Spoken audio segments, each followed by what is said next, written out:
நான் பிஹெச்டி படிச்சுட்டேன். என்னால நான் நினைச்சிருந்தேன் நான் பிஎஸ்சி முடிச்சுட்டேன், ஒரு பிஎட் முடிச்சுட்டேன், நான் எம்எஸ்சி முடிச்சுட்டேன், எம்ஃபில் இருக்கு. நான் ஒரு சாதாரணமா ஒரு பிஜி ஸ்டூடெண்ட்ஸுக்கு கூட போய் நான் எடுத்துருக்கலாம். ஹையர் செகண்டரி ஸ்கூல் ஸ்டூடெண்ட்ஸுக்கே என்னால எடுக்க முடியும்.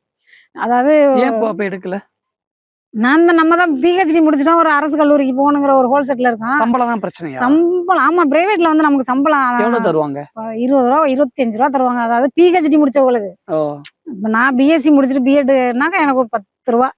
அதை விட இங்க கூட தர்றதுக்கு எந்த கல்லூரியிலையும் ரெடியா இல்ல. பிஹெச்டி படிச்சனால 25 ரூபா வாங்க முடியும். 25 ரூபா. அதுவும் நான் ஒரு 2 வருஷம் எக்ஸ்பீரியன்ஸ் ஆனதுக்கு பிறகு. இப்ப ஸ்டார்டிங்ல வேலை போய் சேர்ந்தா எவ்வளவு தருவாங்க? 15,000. அவ்வளவுதான். அதை விட கூட அதுக்கு நான் என்ன பண்ணிருக்கலாம், நான் ஒரு தடவை 12வது முடிச்சுட்டு பஞ்சு மில்ல போய் வேலை பார்த்தேன்னு கூட சொல்லியிருந்திருக்கேன். அங்கே நான் இப்ப இருந்திருந்தாக்கா நான் இன்னைக்கு 30,000 சம்பளம் ஆயிருக்கலாம்.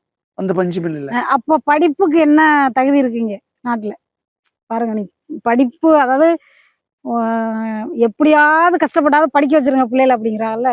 இவ்வளவு கஷ்டப்பட்டு வந்தாலும் அங்க ஒரு வேலை உனக்கு இல்லைங்கிறப்ப எவ்வளவு ஒரு ஏமாற்றமா இருக்கும். அதுதான் எனக்கு மெயினா உள்ள. உங்களுக்கு பிஹெச்டி முடிச்சும் உங்களுக்கு அரசு வேலை கிடைக்கலங்கிற ஒரு பெரிய வருத்தம் இருக்கு. ஆனா ஒரு பெண்ணா நீங்க படிச்சிருக்கேன் அப்படிங்கிறப்ப ஒரு பெரிய தன்னம்பிக்கை உங்களுக்கு கிடைச்சிருக்கும்ல.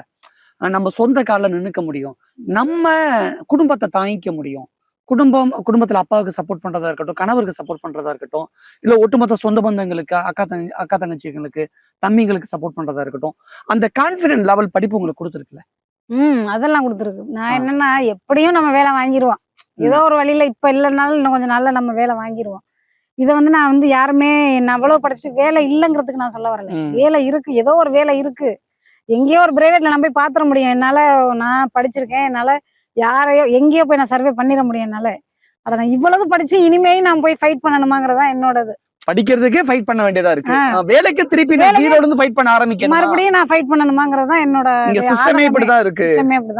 இப்ப இதன் மூலமா தமிழக முதலமைச்சருக்கும் சரி, தமிழக கல்வித்துறை அமைச்சருக்கும் சரி, நீங்க சொல்ல நினைக்கக்கூடிய விஷயம், கோரிக்கை அதாவது அரசுல படிச்சா அரசுல வந்து முன்னுரிமை. நான் வந்து இப்ப வந்து எத்தனையோ பேர் பிஹெச்டி படிச்சுட்டு வேலை இல்லாம தான் இருக்கிறாங்க. வேலைன்னா கட்டாயத்தின் பேர்ல நம்ம படிச்சுட்டோம் அப்படின்னு வேலை பார்த்துட்டு இருக்காங்க. நிறைய பேர் என்னன்னா பார்ட் டைம்ல பிஹெச்டி பண்ணிருக்காங்கல்ல, அவங்க எல்லாம் போய் எங்கேயே பாத்துருவா, ஒன்றும் பிரச்சனை இல்லை. இப்போ ரெகுலர்ல படிச்சவங்களும் என்னன்னா எனக்கு என்னென்ன வேதனைன்னா, நம்ம ரெகுலர்ல படிச்சிருக்கோம், அரசுல படிச்சிருக்கோம், நமக்கு வேலை இல்லை. ஏதாவது நம்ம ஏதோ ஒரு வழியிலாவது நமக்கு வரணும். என்ன பண்ணணும்னு நினைக்கிறீங்க அரசு? பிஹெச்டி படிச்சவங்களுக்கு எக்ஸாம் தேவையில்லை எனக்கு தெரிஞ்சு. அங்கேயும் ஒரு எக்ஸாம்னா மாதிரி ஒரு எக்ஸாம் தேவையில்லை. அந்த எக்ஸாம் தேவைன்னா நான் பிஹெச்டியே நான் படிச்சிருக்கவே வேண்டியதில்லை. நான் விவசாயமே பார்த்துட்டு பேசாம இருந்திருக்கலாம். எங்க அப்பாவோட இல்லைன்னு நான் பஞ்சு மில்லே வேலை பார்த்துட்டு இருந்திருக்கலாம்.